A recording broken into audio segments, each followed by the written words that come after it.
Hello everyone, welcome to my channel. I hope everyone is having a wonderful day. It was a typical Wednesday evening on ITV's The Chase, that beloved British quiz show where brains meet banter and contestants square off against one of the nation's top quiz masters for a shot at thousands of pounds.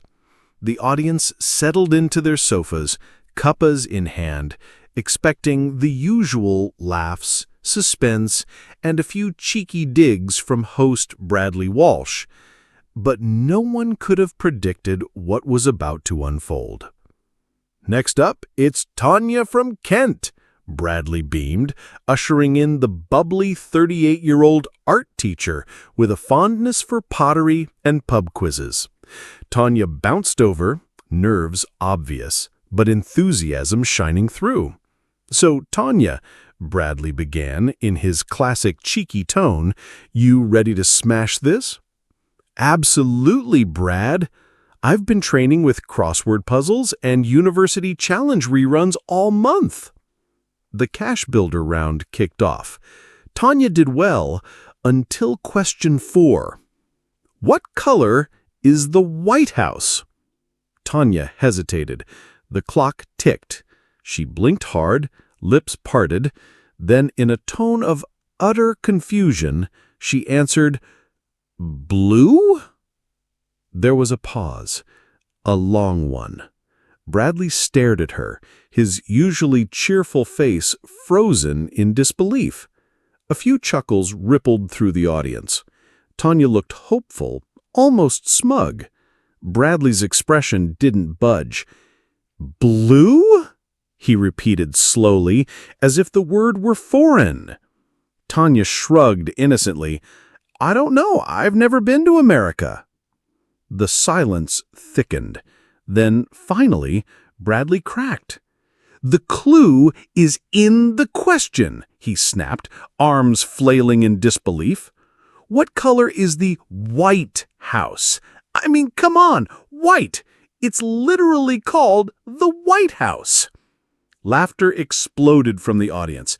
The chaser, Jenny, the vixen, Ryan, could be seen covering her mouth, clearly trying not to burst out laughing on camera.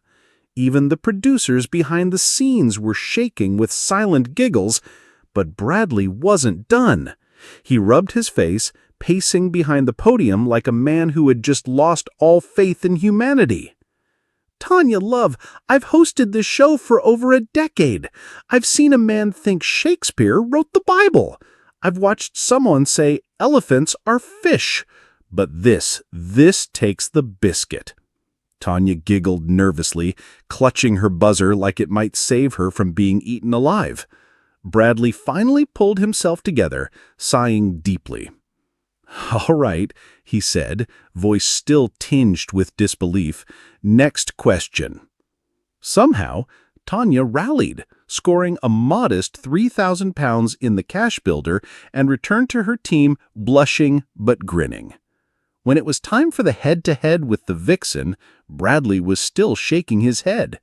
"Remember, Tanya," he said with dramatic seriousness, "just listen carefully.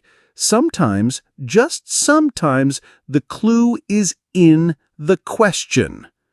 The rest of the show unfolded in classic chase style. Tense moments, quick answers, narrow escapes. But nothing could quite outshine Tanya's now iconic moment. By the time the final chase rolled around, hashtags like "Clue is in the question" and "Poor Bradley" were trending on Twitter. Memes flooded the internet. The White House painted blue, Bradley face-palming, Tanya shrugging under a caption that read, "But I've never been to America." In the end, the team didn't win. The vixen caught them with 20 seconds to spare, but Tanya's blue blunder had already made her a legend. Backstage, as Bradley wiped tears of laughter from his eyes, he turned to the producers and said, "We've had Nobel Prize candidates on here, and then we've had that." They all burst out laughing again. And so the day Bradley Walsh finally snapped on the chase was etched into quiz show history, not for the record-breaking wins, but for one unforgettable answer, a flustered host, and a lesson that will echo through quiz shows forever. The clue is in the question.